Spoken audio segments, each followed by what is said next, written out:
Land grabbing యాక్ట్‌కి సంబంధించి ఏదైనా information తెలిస్తే వీడియో అయితే చేస్తానని చెప్పాను కదా!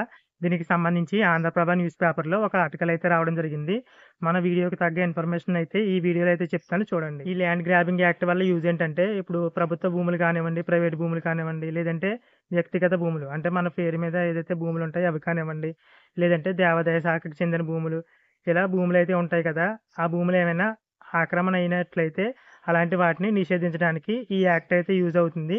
ఈ యాక్ట్ ద్వారా ఉపయోగం ఏంటంటే ఇంకా ఇలా ఎవరైతే ఆక్రమణలు చేశారో వారు ఆక్రమణ చేసినట్లు అంటే కబ్జా చేసినట్లు రుజువైతే అలా కబ్జా చేసిన వ్యక్తి ఎవరైతే ఉన్నారో ఆ వ్యక్తికి 10 సంవత్సరాల వరకు కూడా జైలు శిక్ష విధించే అధికారం అయితే స్పెషల్ కోర్టులకైతే ఉంటుందని అయితే రాశారు.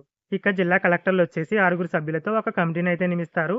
ఈ కమిటీ సభ్యులు చేసే వర్క్ ఏంటంటే, ఇప్పుడు ఎవరైనా ల్యాండ్ అనేది కబ్జా జరిగిందని చెప్తే అలాంటి కంప్లెయింట్స్ అయితే ఉంటాయి కదా! కంప్లెయింట్స్ అన్నీ కూడా వీరైతే వెరిఫికేషన్ అయితే చేస్తారు. ఇందులో పోలీసుల సహకారం కూడా ఈ కమిటీ సభ్యులైతే తీసుకుంటారు.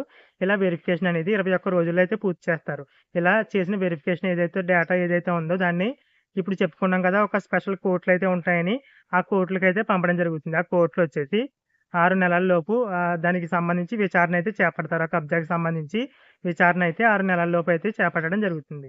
ఇక రాష్ట్ర హైకోర్టు ప్రధాన న్యాయమూర్తి వచ్చేసి ఇప్పుడు ఏదైతే స్పెషల్ కోర్టులు అని చెప్పుకున్నామో ఆ స్పెషల్ కోర్టుకి సంబంధించి ఒక న్యాయమూర్తిని అయితే నియమిస్తారు.